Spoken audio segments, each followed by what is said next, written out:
Good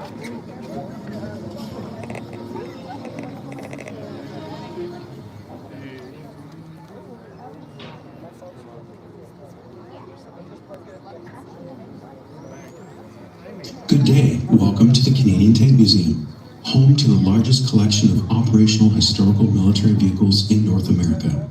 History lives here. Before we begin the show, please listen carefully to the following important safety briefing. Our demonstrations include moving vehicles and battle reenactments. These can be extremely loud. We recommend hearing protection, especially for children. Foam earplugs are available for purchase at the museum gift shop. Blank rounds may be fired during the show. Occasionally, brass cartridges may be ejected and land nearby. Do not touch them and ensure children do not either. They may be hot. The front row of the bleachers is reserved for guests with mobility challenges or small children. Please respect the seating arrangement and move higher onto the bleachers if possible. Please do not stand in front of the bleachers as this also blocks the view of others. Do not climb over or attempt to cross the fence into the tank arena. Unauthorized entry in the arena will result in an immediate stop of the demonstration. Please do not lean on or hang items over the fence. In an event of emergency, in the arena you'll see a red flag. This is a visual signal to all vehicle crews that the arena is not safe or that there is a reason to stop the show. Additionally, you will hear 3 long horn blasts like this. This is your signal to immediately follow the directions of the museum staff. Stay seated and remain calm until all clear is sounded by a single horn blast like this. Thank you for your attention and cooperation. Safety is our top priority, and your help ensures that everyone has an enjoyable and secure educational experience. Now sit back, relax, and get ready to experience the sights, the sounds, the rumbles of the military vehicles from our historical past in the Canadian Tank Museum's Tank Arena. Good morning, everybody. How's everybody doing? We've got some diehards in there. I know we had some rain this morning, but thank you for coming out to Aquino weekend here this day on Sunday. We're hoping the rain can hold off so we can put on a good show. Is everyone ready to see some tanks? Yeah. Woo! Let me just check in with our team here.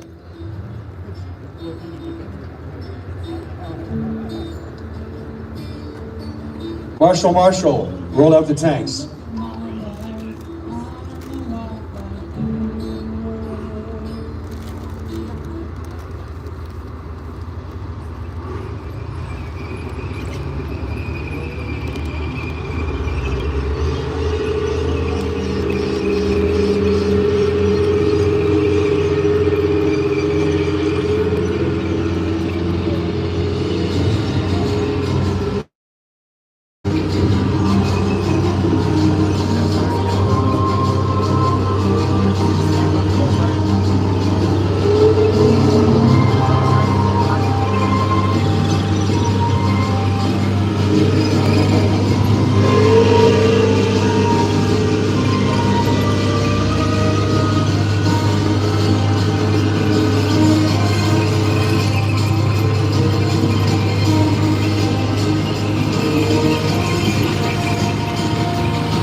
out, everyone? All right, that's a way to get started for Aquino Tank Weekend on a Sunday morning. My name is Jeff Darrington. I'm a volunteer here at the museum, and what we'd like to do to start things off, if you could, please stand and remove your hats for the playing of our national anthem.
Thank you, everyone. I'd like to kick things off. I'd like to introduce to you the president of the Canadian Tank Museum, home of the Ontario Regiment Museum, Alan Duffy. Welcome, Alan.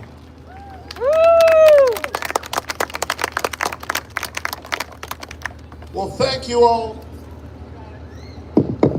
I guess it's working. There we go. Thank you all for coming out today. 8 a.m. this morning, we thought a little bit of rain with the forecast. No one's going to come. Yesterday, we had about 3,000 people here. The bleachers were full. Well, I want to give you guys are troopers coming out here today, and thank you so much for coming. And there's still so many more people still coming in. There's a line up there. This is so cool given the day. How many people have been here before? Put your hands up. All right, that's about 30%. We got to be doing something right to have you come back. So again, thank you so much. Now, we're a little different. We're a museum, but you're not going into a building and not looking at, things that don't move with a sign and you read about it. That's kind of nice. We bring history to life. We have reenactors. I would say 90% of our close to 180 armored vehicles and stuff, they run. If we get it and it doesn't run, we make it run. And that's the difference. You're gonna feel, hear, smell these vehicles, and you'll get a sense of what our veterans kind of went through. And I'd like to clarify something. We're not glorifying war. We're not saying war, war, war. What we are doing is honoring the service and sacrifice of our veterans. Let's hear it for our veterans.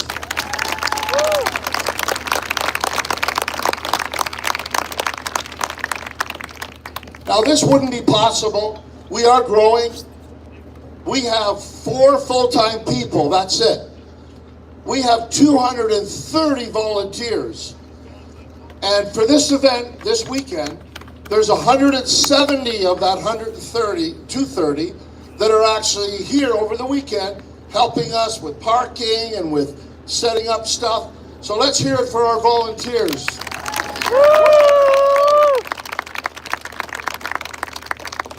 And if you like what you see, if you like what you hear, and the people you meet, we have a recruitment booth in our Military Vehicle Conservation Center.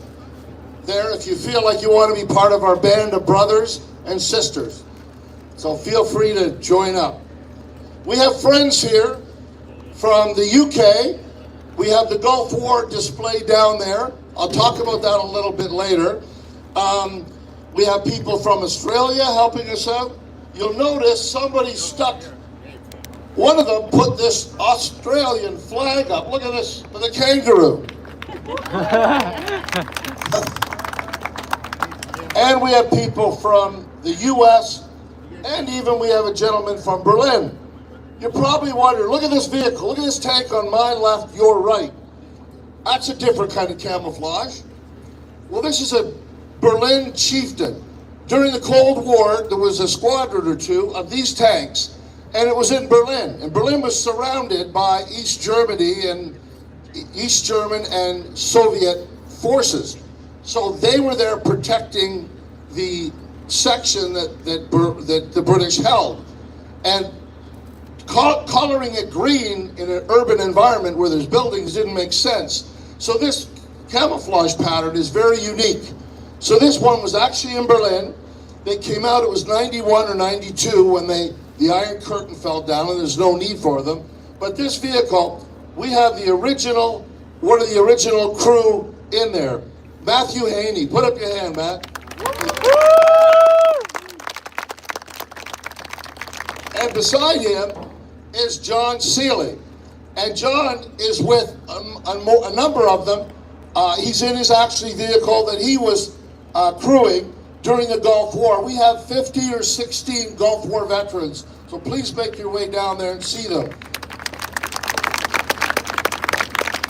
We're looking at two shows today, two big shows. One shortly after this, and then we have another one at about 2:30. And the first one is in Italy. It's a World War II. It's where the Ontario Regiment, and this used to be the Ontario Regiment Museum, and it still is in there for all the static area, the badges and the medals, and we honor them. I'm a former Ontario Regiment officer, as many people here have served in different capacities. We have a lot of veterans that come and help us, as well as that are on our membership or volunteer list. We have three, in Canada, there's 3 Red Force armored regiments. And one of them is the RCDs, and they're in Petawawa, up near Ottawa. They have vehicles and a display out the back. And we have another one, they're called the 16th, or the 12th RBC, and they're from Valcartier. They're the Quebec Armored Regiment, and they have a display in there. And the other one, well, they're way out in Calgary, Strathcona, they couldn't make it. So let's hear it for our Red Force counterparts helping us out.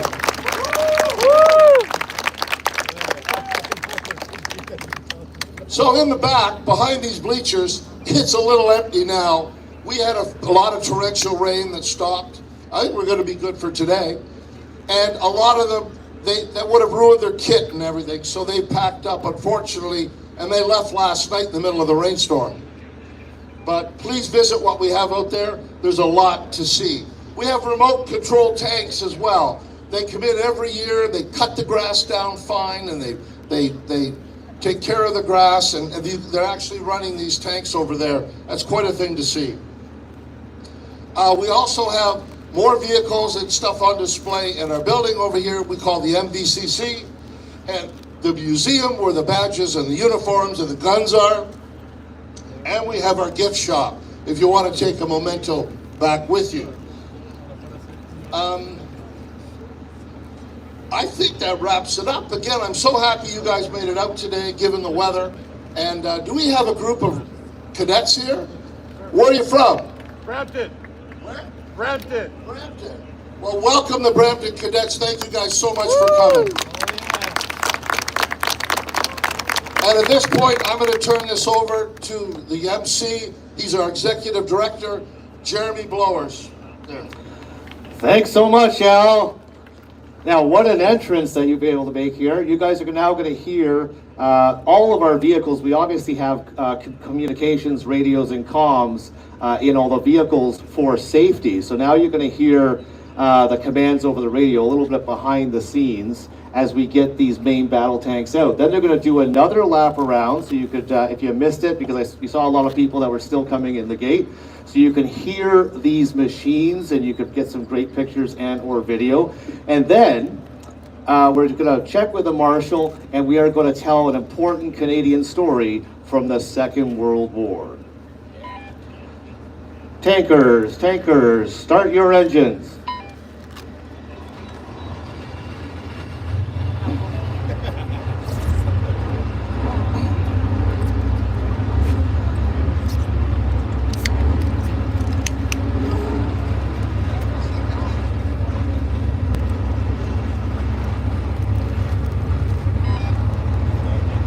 Tankers, tankers, on my mark, prepare to pivot.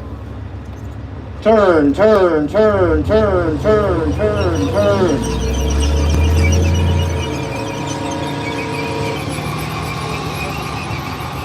Now I'm sure you know about synchronized swimming and synchronized dancing, but how do you like our synchronized tanking? Tankers, roll out. One more lap for the crowd.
Oh, welcome again to the Canadian Tank Museum and the World of Tanks Tank Arena. So as our marshals are preparing for the big show, I'm going to let you know that these reenactments are exceptionally loud. Not just, you heard those Chieftain main battle tanks and they're loud, but the concussion of the guns, the explosions, the real firearms that you're going to hear and see is as safely as you can get to the conditions of a battlefield, so you can understand exactly the chaos of a battlefield and what our veterans experienced throughout our proud Canadian military history. So we're just waiting for some of the vehicles to get staged back before we get started.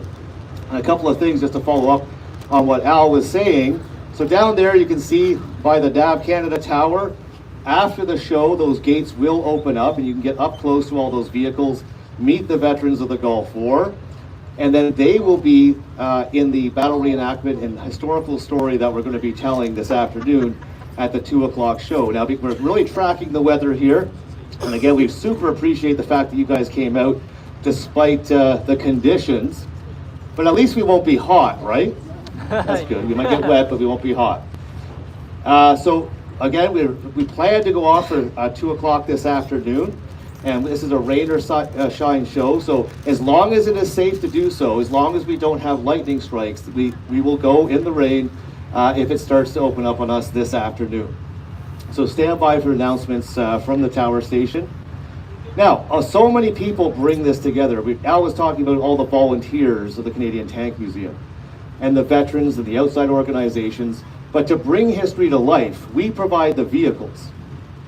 There's volunteers and professional actors who are going to be the soldiers portraying the Canadians, the Germans, the Iraqis, the Allies, and all the different battle enactments you're going to see. And they are also all volunteers who spend their time recreating history with us. And let's have a round of applause for those reenactors who stayed here so we could teach you these lessons today.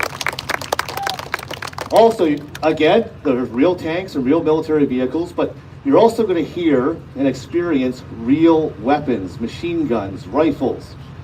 And those are all supplied by a company outside of Toronto that uses them for movie and television. And this is the Movie Armaments Group. And trust me, after the show, you'll really appreciate what they do. So let's hear it for the armorers of the Movie Armaments Group. Now, we have tanks, we'll have gunfire, but we're also going to have special effects. And we have a special effects movie company also out of Toronto. And they are in the movie and television business, and they are going to help recreate the conditions of a battlefield with different effects on the field. And we actually have some of them, our armorers, in the field here right now for a quick demonstration so you can see just a taste of what's going to happen in the next few minutes. Armorers, when you are ready.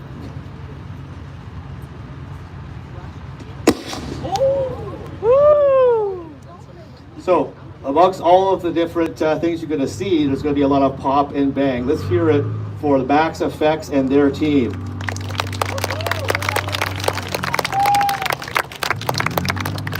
I'm just going to check with the marshal to see if we are ready to go with the finale of the morning show.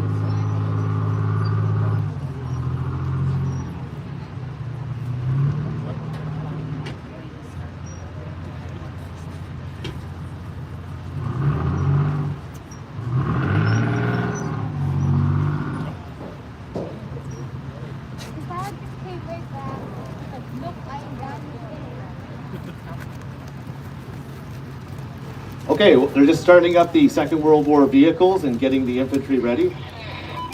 So I'm going to introduce you to the curator of the Canadian Tank Museum, who's going to be narrating the next segment, giving you the historical background and also telling you a bit about some of these vehicles. Okay, let's hear it for our curator, Sam Richardson.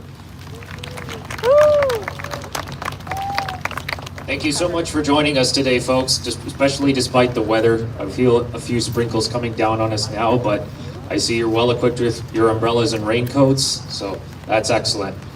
There's an old military expression, it ain't raining, it ain't training, so I'm sure some of you have probably heard that. We are going to get started with the reenactment very soon.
wrapping up this parade of Second World War vehicles, before we get to the reenactment, I encourage you to have some pause for thought here.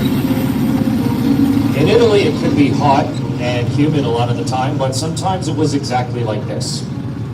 And no matter what, the job still had to be done. The mission had to go on. The Allies had to make those advances, push back the enemy, and give Europe its freedom back. We think of the extreme costs a lot of the time, like the life-altering wounds or the thousands who gave their lives in pursuit of that mission. But there's also, among the survivors, the personal sacrifice that they gave in terms of putting themselves through the absolute worst human, mental, emotional, and physical conditions imaginable. That, unfortunately, is what it has cost to maintain the rights and freedoms that we now get to enjoy today.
It's the 15th of December, 1943.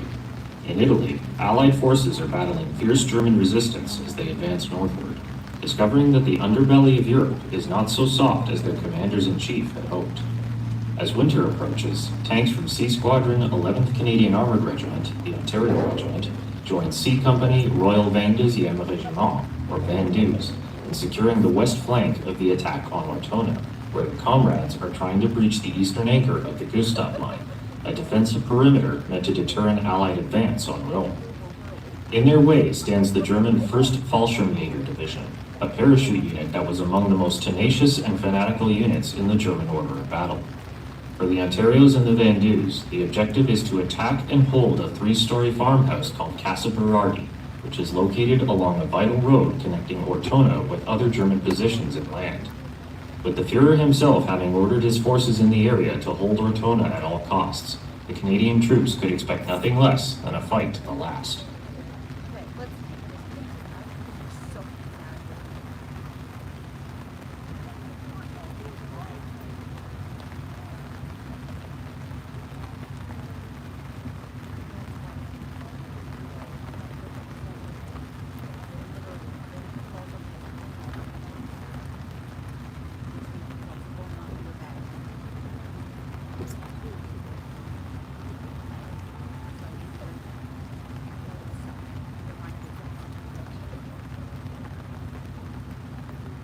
The initial attack to capture Casa Berardi had been challenging, and by 3:00 p.m. on the 15th of December, the Canadian forces had been badly mauled.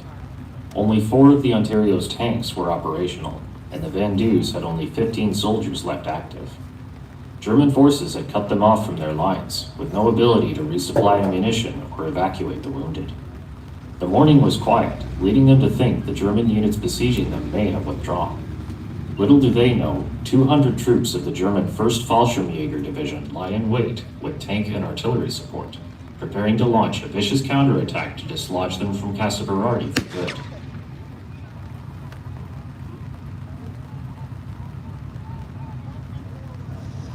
All right, welcome to Casa Berardi. This is one of those few instances where the number of reenactors on the field is almost exactly the same as we're left in real life.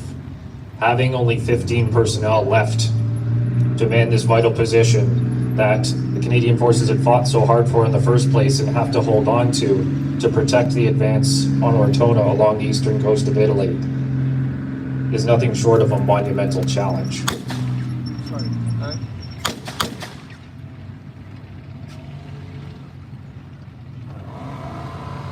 The Canadian defenders are caught by surprise when they are suddenly hit with withering German fire. Despite the intensity, though, they refuse to give ground to the enemy, holding their position with tenacity. A Van Duze officer, Captain Paul Tucker, rallies his surviving troops and calls for tank support, making the Germans pay for every step toward Casper Arty. Nous sommes attaqués. Envoyez les armes. Oui, monsieur. Ils sont en route.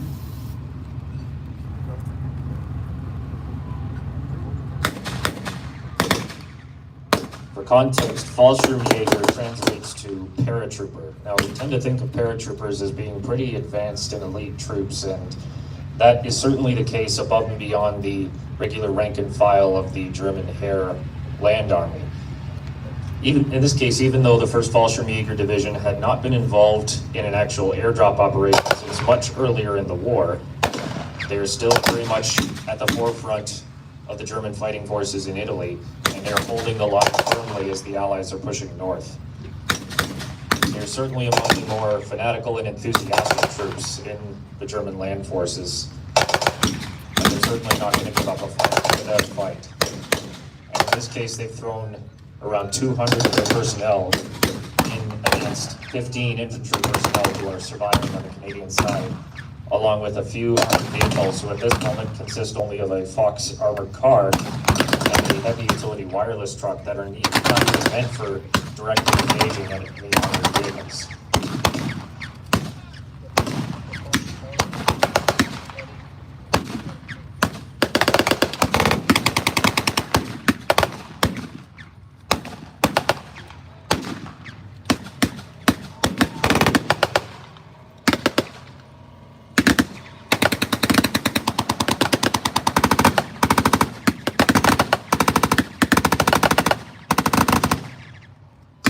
That those overwhelming numbers, despite the Canadians' best efforts, are gradually pushing them back.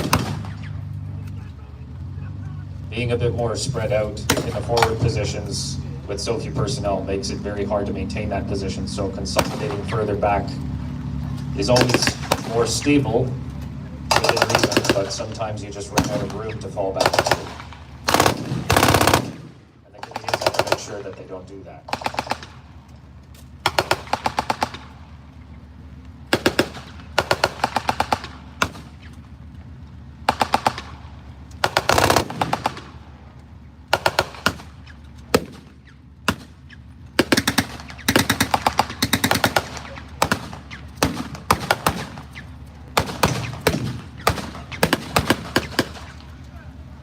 Germans are pressing the attack with some infantry moving in along the background flank.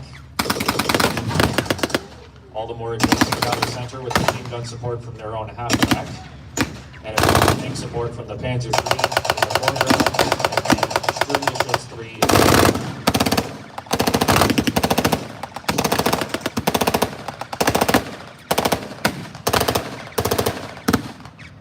the MG-42s and MG-34s. That's certainly not something the Canadians are be caught in the open against.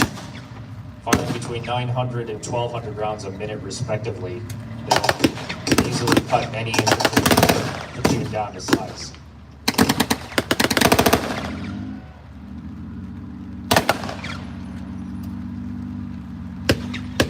Seeing that they are going to need even more firepower, Major Smith, call sign Peter Roger Charlie 1, gets on the radio. Back at the Ontario's regimental headquarters is his counterpart from the British 392nd Battery, 98th Field Regiment, Royal Artillery, call sign George Peter Able 22, who relays his instructions to British M7 police crews to send devastating cannon fire to halt the German attack. Hello, George Peter Able 22. This is Peter Roger Charlie 1. The Jerry's are right on top of us and we're about to give him a run. We need fire support now. Please respond. Over. Hello, Peter Roger Charlie 1. This is George Peter Able 22. Help is on the way. Send fire African coordinates. Over. Hello, George Peter, Able 2-2. We need as much time explosive as you can send at 3-2-2-1-4-3. Over. Acknowledged. Stand by for fire mission. Out.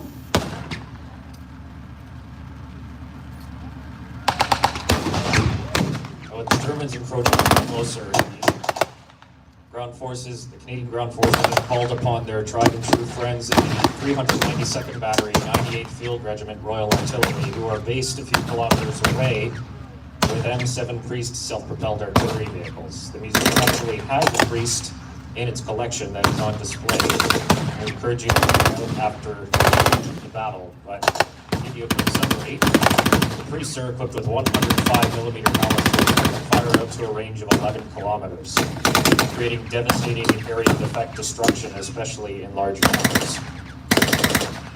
392nd Battery would actually stay with the Ontarios in particular well after the Battle of Casa Berardi.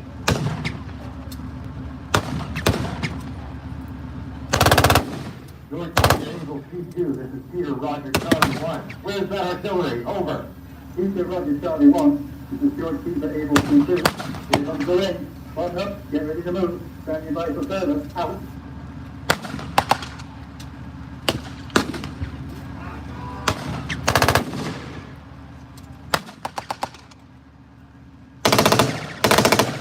Now with the support coming in, the Germans are, but they're still trying to press their attack, seeing as they had the advantage in numbers and equipment.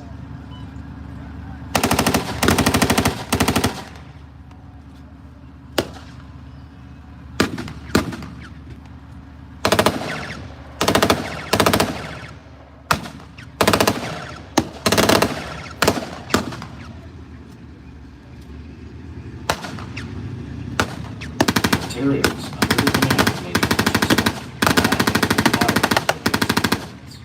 Their machine guns scare no one, cutting down many German soldiers on the open ground. But it is not enough.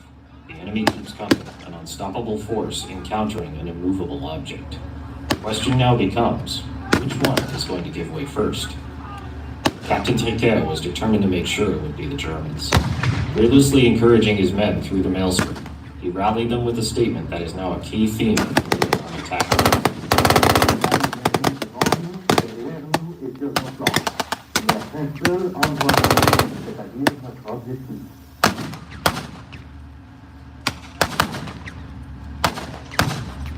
The Ontario station nearby are now responding to that call for help from the field and are moving on to tilt to directly engage the German armor, and it's gradually turning the tide between them and the artillery support.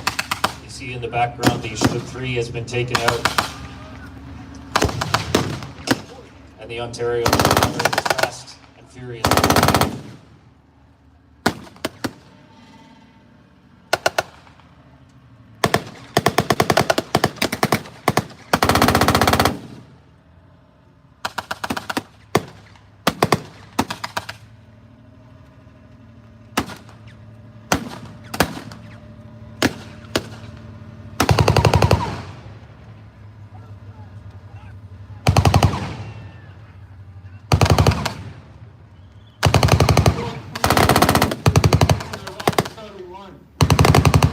We are still on the fire. Over.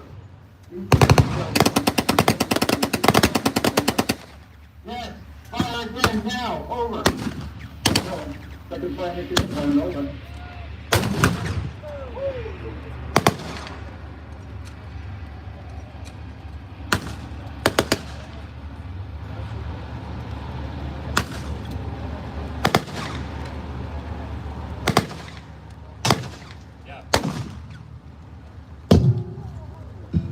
Right, the 392nd Battery delivered another fire mission, and the Ontarios are advancing forward now with their Shermans to directly engage the Panzer III that's still remaining. Panzer III having mostly been an interwar period tank design that is now becoming a bit outdated by late 1943, the Sherman is able to take the upper hand, engage it directly, and push it back. Now with only one tank left, taking heavy casualties, the Germans are taking their initiative.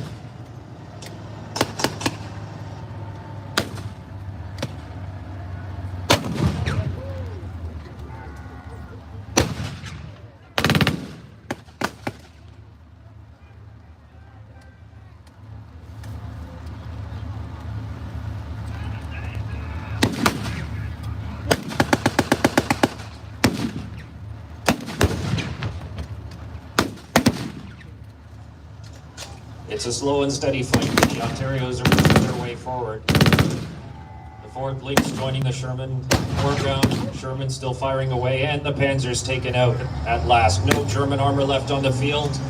The Germans have lost their initiative and are now in the retreat.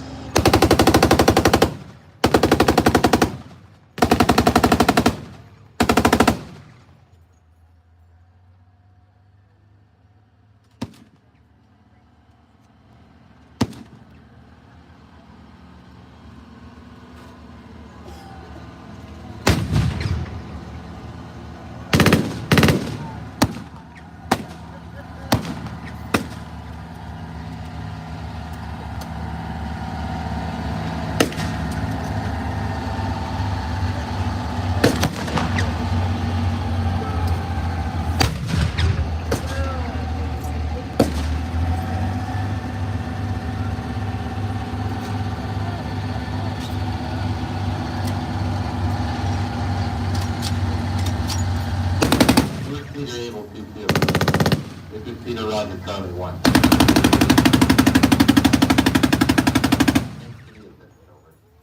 Always happy to oblige. Peter Roger, Charlie 1. Out.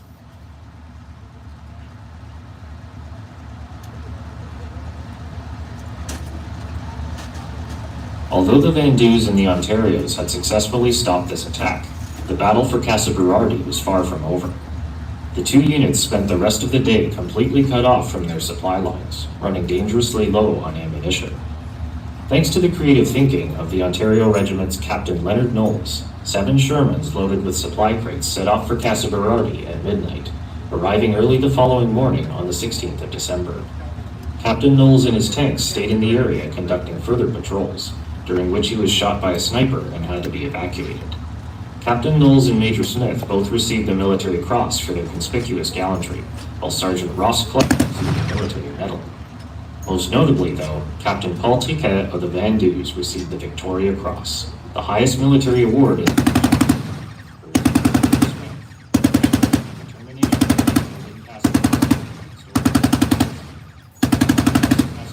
still stands today. A special plaque recognizing Captain Tiquet's valor and a memorial for the soldiers who fell in its liberation.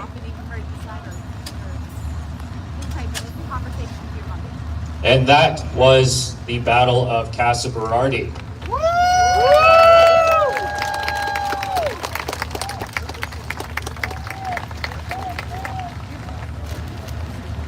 Despite somewhat being in the periphery of the Battle of Ortona that would follow right on its heels on the Italian coast in the following days, the Battle of Casa Berardi is a pivotal moment in the history of the Van Dews and the Ontarios especially, and it is a battle honor that those regiments share, and especially Captain Tiquet's VC is certainly a point of pride for the Van Dews in particular. Now, thank you very much for joining us for this reenactment this morning and braving the rain to enjoy the show. We hope you appreciated the depiction and that you found it exciting. As for the rest of the museum, there's lots to see indoors. If you feel you need a break from the weather, please download our Canadian Tank Museum app from the App Store or Google Play and scan the QR codes that you see on our exhibits and vehicles to enjoy our free audio guide. There's plenty more fascinating stories to explore all around the grounds. And we'd certainly like to thank All About Web Services for their support in developing that app and having it ready for you to use today, free of charge, on the App Store and Google Play. Just search Canadian Tank Museum and you'll find us. There's also plenty of other reenactors, third-party exhibitors, and guest museums that you can see both around the field and in the museum building itself. I'm Sam Richardson. I'm the curator of the Canadian Tank Museum. Thank you very much for joining us this morning. Stay tuned for our Gulf War reenactment later this afternoon. Thank you.